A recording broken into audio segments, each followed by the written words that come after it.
Hello my brother and sisters. तो कैसे हो आप सब? आई होप आप सब बहुत अच्छे होंगे। आज मैं फिर से आप लोगों के लिए एक नए वीडियो लेकर हाजिर हूँ और इस वीडियो में the song of by the way poem को हम देखेंगे, जो कि फ्रांसिस्को इकेज़ा के द्वारा लिखी गई है।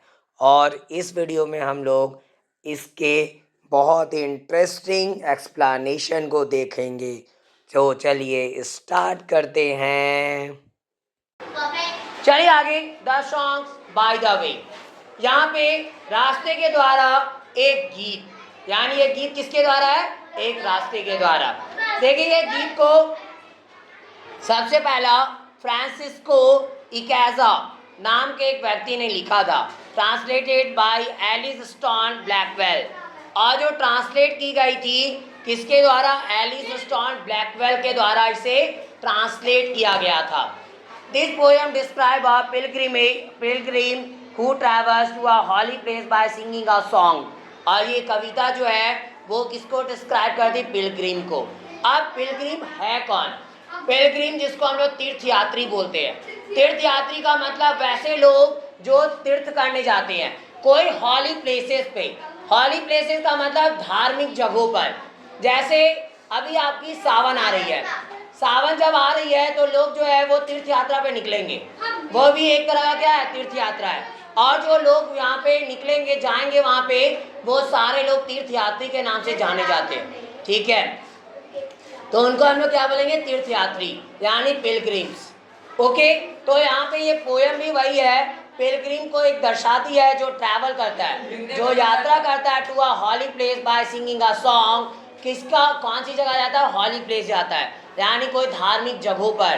क्या करके? एक गाने को गाकर, गाना गाकर, वो जो है गीत गाकर वो वहाँ पे जा रहा होता है। देखो हॉली प्लेसेस पे जो लोग जाते हैं वो अक्सर जो है कई सारे धार्मिक गीतों को या कई सारे भजनों को गाकर वो जा रहे होते हैं। वैसे या एक का सॉन्ग बोल सकते हैं, या पोयम जो है वो ये लिखी गई है फ्रांसिस्को इकेज़ा के द्वारा, और जिसको ट्रांसलेट किया गया एलिस स्टॉन ब्लैकवेल के द्वारा। अब पोयम हम लोग स्टार्ट करते हैं। A solitary pilgrim I through foreign lands I stray, yet I am not alone. My song goes with me all the way. तो आगे आ सॉलिटरी पिलग्रिम आई, यानी एक सॉलिटरी पिलग्रिम हूँ मैं, यानी मैं एक अकेला यात्री हूँ। कौन हूँ? तीर्थ यात्री हूँ, जो मैं यात्रा करने निकला हूँ। थ्रू फॉरेन लैंड, किससे होते हुए? जो विदेश की भूमि है उससे होते हुए मैं गुजरता हूँ। आई स्ट्रे, और मैं भटकता हूँ आगे की तरफ, यानी मैं आगे की तरफ दूर कहीं जा रहा होता हूँ। यहाँ पे कवि ये बोलते हैं मैं एक सॉलिटरी पिलग्रिम हूँ। मैं कौन हूँ? एक सॉलिटरी पिलग्रिम, यानी कि एक अकेला चलने वाला एक तीर्थ यात्री हूँ। और किससे होते हुए मैं गुजरता हूँ? जो फॉरेन लैंड्स है उससे मैं होते हुए, भटकते हुए उससे मैं गुजर रहा हूँ। Yet I am not alone, लेकिन फिर भी मैं अकेला नहीं हूँ। यानी भले मैं अकेला अपने आप को बता रहा हूँ, लेकिन अकेला हूँ नहीं। क्यों नहीं है भाई ये अकेला? My song goes with me all the way, क्योंकि मेरी गाने वो मेरे साथ मेरे पूरे रास्ते में चलते हैं। यानी मेरा साथ कौन देता है? मेरे गाने, मेरा जो गीत है, जो गाना है, वो मेरा साथ देता है। देखो कभी भी लाइफ में बात करते हैं तो जब कभी भी आप अगर अपने आप को अकेला महसूस करो तो आपका एक दोस्त मौजूद है फिर भी, और वो है ऊपर वाला।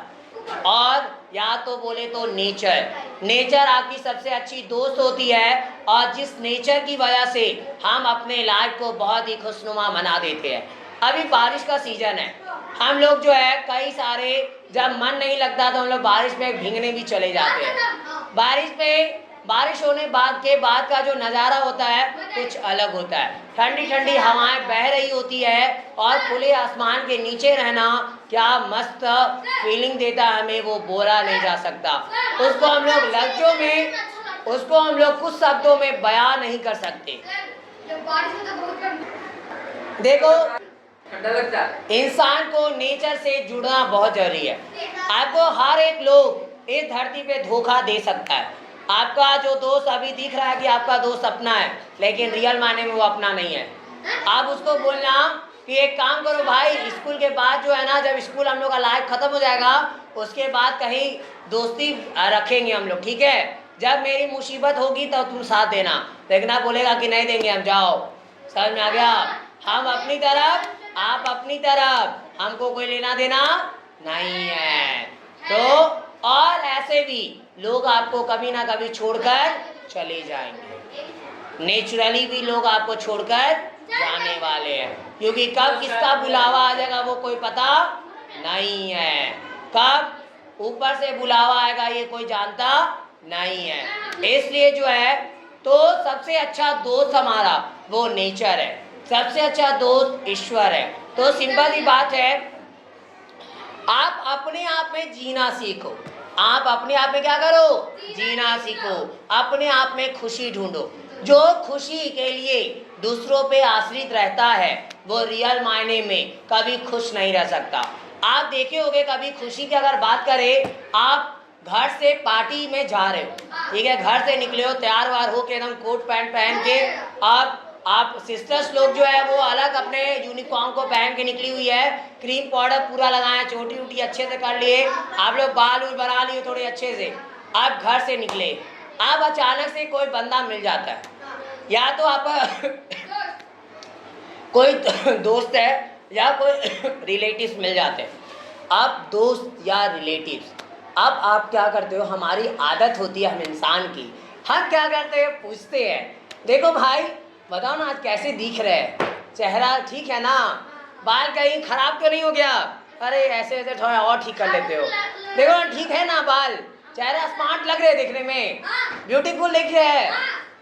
अब वो दोस्त अगर बोल दिया, अरे यार कितना क्रीम लगा लियो है, कैसे चुड़ैल जैसे दिख रहे हो, ठीक है, तेरे से बड़ा चुड़ैल तो दुनिया में कोई हो नहीं सकता, ठीक है, या तेरे से बड़ा बेवकूफ तो कोई हो नहीं सकता, कैसा कैसा तैयार होके आए हो, समझ में आ गया?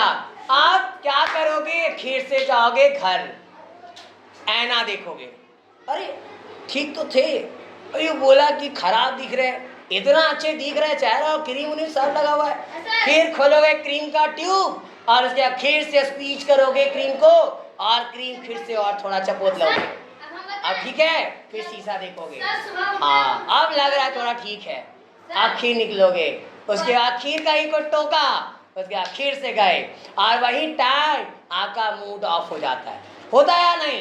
अगर कोई आपको बोल दे कि आप अच्छे नहीं दिख रहे हो, आप बहुत बेकार हो, क्या आपका मूड ऑफ होगा या नहीं होगा? होगा। नहीं होगा? होगा, क्योंकि हमारा कंट्रोल हमारे पास नहीं है। हम लोग अपना कंट्रोल किसको? दूसरे को दे के बैठे हैं, और जब अपना कंट्रोल दूसरे को दे देते हो तो ऑटोमेटिक आप कभी भी उदास हो जाओगे, क्योंकि आपको पता नहीं है आप अपना खुद के अपने आप के मालिक हो ही नहीं, आपका मालिक कोई और है। आपको दूसरा कोई बोलेगा खड़े हो जाओ तो आप खड़े होगे, आपको कोई बोलेगा कि आप सुंदर नहीं दिख रहे हो, क्रीम थाप लो, थाप लोगे, ठीक है, थोप लोगे पूरे गाल उल में पूरा, बहुत ज्यादा भी। और इसका मतलब यही है कि हम दूसरों के इशारों पे नाचते हैं, इसलिए हम लोगों को दूसरों के इशारों पे नाचना नहीं चाहिए। अपनी खुशी हमें अपने कंट्रोल में रखनी चाहिए। मेरी मर्जी होगी तो हम हंसेंगे, मेरी मर्जी होगी तभी हम रूठेंगे, वरना हम दूसरे की मर्जी से कुछ नहीं करेंगे। अगर कोई दूसरा बोल दे कि हम बुरे हैं, अगर जानते कि हम अच्छे हैं तो फिर दूसरा बोल देगा भी को तो कोई फर्क नहीं पड़ेगा। अब कई बार ऐसा होता है कपड़े को लेकर भी, अरे तेरा कपड़ा बहुत खराब है यार, अभी नया नया तुम कपड़ा लिए हो, फिर भी कोई बोल रहे कि तेरा कपड़ा खराब है, आप तेरा मूड ऑफ हो जाता है। आप बोलते हो अरे अभी तो नया कपड़ा लिए, कल ही लिए नया नया कपड़ा, बोल रहा है खराब है यार।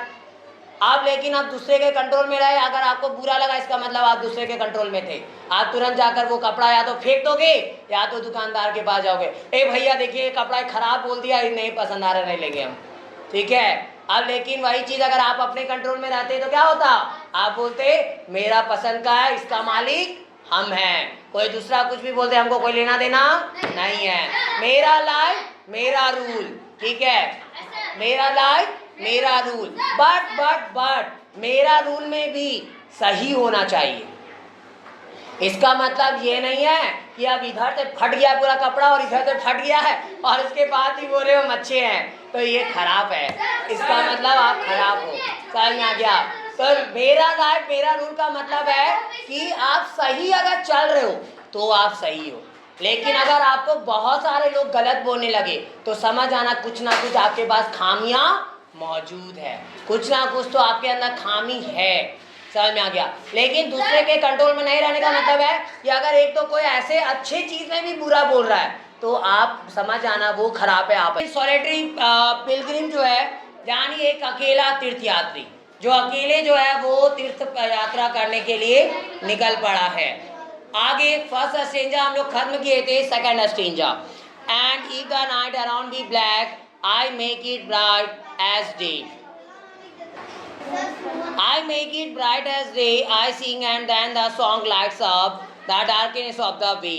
अब और अगर मैं या रात की अगर बात की जाए वो लगभग काली होने वाली है। रात कैसी होने वाली है? काली, यानी चारों तरफ से वो काला पड़ने वाला है। I make it bright at day, और मैं इसे क्या बना देता हूँ? दिन की तरह बना देता हूँ। कैसा बना देता हूँ इसे?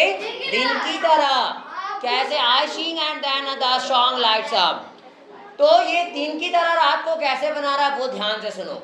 वो कवि बोलते हैं मैं इस रात को दिन की तरह जो है गाना गाकर बना देता हूँ, और मैं जब गाता हूँ तब जो सॉन्ग होते हैं वो लाइट्स अप होते हैं, यानी वो रोशनी क्रिएट करते हैं। क्या क्रिएट करते हैं वो?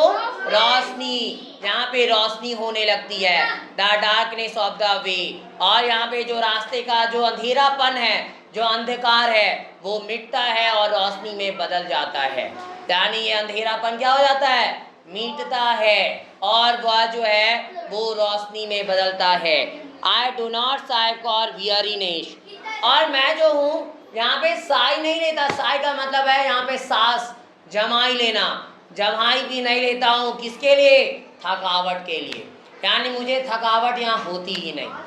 अब आप देखे होंगे जब हम लोग बहुत ओवर काम करने लगते हैं तो थकावट आ जाती है हमारे अंदर, हमारी बॉडी जो है वर्क करना बंद करने लगती है, एनर्जी हमारी कम होने लगती है। हाउएवर फार आई स्ट्रे, आज जैसा भी देखा जाए, जितना भी मैं दूर चला जाऊं, मैं दूर तक भटकता रहूं, लेकिन फिर भी जो है मेरी थकावट नहीं होती। मेरी थकावट जो है उसके आगे जो है वो आकर खड़ी नहीं होती। The heavenly staff of song makes brief the distance of the way। अब heavenly जो staff है, heavenly यहाँ पे दिव्य स्टाफ की बात की गई है, सॉन्ग की, जो क्या बना देती है? ब्रीफ बनाती है रास्ते की दूरी को। अब यहाँ पे जो स्टाफ है हेवनली, इट मीन्स जो यहाँ पे ऐसे नॉर्मली अगर हम लोग अपनी लैंग्वेज में अगर बात करें तो यहाँ पे जो रास्ता लंबा है, वह गीत का जो इतना मधुर आवाज जो है, ये गीत जो है जो दूर तक कहीं जाने वाली, वह गीत क्या करती है? वो गीत जो है वो रास्ते के दूरी को कम कर देती है। ऐसा लगता ही नहीं है, यस, ऐसा लगता ही नहीं है कि ये रास्ता बहुत दूर तक जाने वाला है। समझ में आ गया? इट मीन्स जैसे हम लोग जो है, अगर आप लोग कभी देखे होंगे कहीं पे भी जा रहे होते हैं और अगर अकेले जाते हो या कुछ चीज़ें आपके लिए मनोरंजन के लिए नहीं होती है तो थोड़ा बोर लगता है कि टाइम कितना लग रहा है, रास्ता कितना दूर है यार। लेकिन वही अगर खेलते कूदते जाते हो, बातचीत करते जाते हो, गाना गाते जाते हो, गेम खेलते हम लोग गाड़ी में, तो या पैदल भी चल रहे तो अगर इंजॉय करते जाते हैं तो लगता है कि कितनी जल्दी पहुंच गए। उस टाइम पे हम लोग को फील हो रहा होता है कि कितना कम दूरी था, और दूर होता तो कितना अच्छा होता। लेकिन वही अगर बोर हो रहे हो और उस टाइम पे अगर छोटी दूरी भी होती है तो लगती है कितना दूर है, लेकिन अगर वह एंजॉय कर रहे होते हो तो वो दूरी कम हो जाती है। आगे sad Indeed that pilgrims Lord, who goes alone all day. अब सैड इंडीड यानी दुख है, सचमुच में ये क्या है, दुख है कि पिलग्रिम्स का ढेर हो। अगर देखा जाए तीर्थ यात्रा जो पिलग्रिम जो है तीर्थ यात्री का अगर ढेरों अगर बात की जाए, who goes alone all day, जो कि पूरे दिन अकेला चलता है, उसके लिए क्या है, एक तरह से सैड है वो, क्योंकि वो अकेला चलता। अकेला चलने का मतलब बहुत ज्यादा कठिनाई। Nor has for comrade of his march, और उसके मार्च के लिए अगर बात की जाए तो उस मार्च का कोई साथी नहीं होता, उस मार्च का कोई साथी नहीं होता है। यानी वह मार्च जब चल रही होती है उस यात्री की, तो मार्च का मतलब वो उसका पूरा यात्रा, और वह यात्रा जब चल रहा होता है तो वह पूरे यात्रा में अकेला होता है। वो दुख की बात है, कोई उसका साथी नहीं है। A song along the way, बस एक साथी है जो है एक सॉन्ग उसके रास्ते के साथ चलती है। समझ में आ गया? यहाँ पे 4 लाइन में कवि यही बताना चाहते हैं कि उसका ऐसे तो कोई साथी नहीं होता, बट एक है जो उसका साथी फिर भी होता है, और वो है गीत। यानी एक तीर्थ यात्री का गीत जो है वो सबसे अच्छा साथी है उसका, और वह गीत गाते गाते वो ऐसे जो है वो रास्ते पार कर लेता है और वो अपनी मंजिल तक पहुंच जाता है। अभी हम बताएं कि जब कभी भी हम लोग जो है कहीं निकलते हैं तो कोई भी चीज़ें अगर इंजॉय करते निकलोगे तो वो रास्ता कि चाहे कितना भी लंबा हो, बड़ा दूर तक जाता हो, वो आपको कम लगती है। बट अगर वही बोरिंग टाइप वाली लाइफ है आपकी और आप ऐसे मूड ऑफ में निकलते हो तो आपको वही रास्ता जो है जो छोटा होगा वो आपको बहुत लंबा दिखाई देगा। बट लंबा रास्ता छोटा हो जाता है जब आप इंजॉय करते निकलते हो।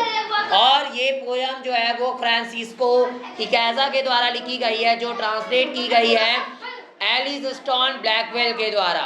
और यहीं पे यह the song by the way यहीं पे समाप्त होती है। और इससे बस यही सीख मिलती है कि अगर आप रास्ते पे कोई तीर्थयात्री या कोई भी अगर अकेला चलता है तो उसके लिए कोई ना कोई साथी जरूर होता। और इसमें कवि का साथी उसका गीत था, उसका गाना था जो उसके साथ चलता था। और आज के लिए इतना ही, चैप्टर यहीं खत्म। और अब यहीं पर इस पोयम की एक्सप्लेनेशन ख़त्म होती है। अगर आपको यह पोयम की एक्सप्लेनेशन पसंद आई हो तो प्लीज़ मेरे इस वीडियो को लाइक ज़रूर करें और ज़्यादा से ज़्यादा शेयर करें ताकि और भी लोगों तक इस पोयम की एक्सप्लेनेशन पहुंच सके।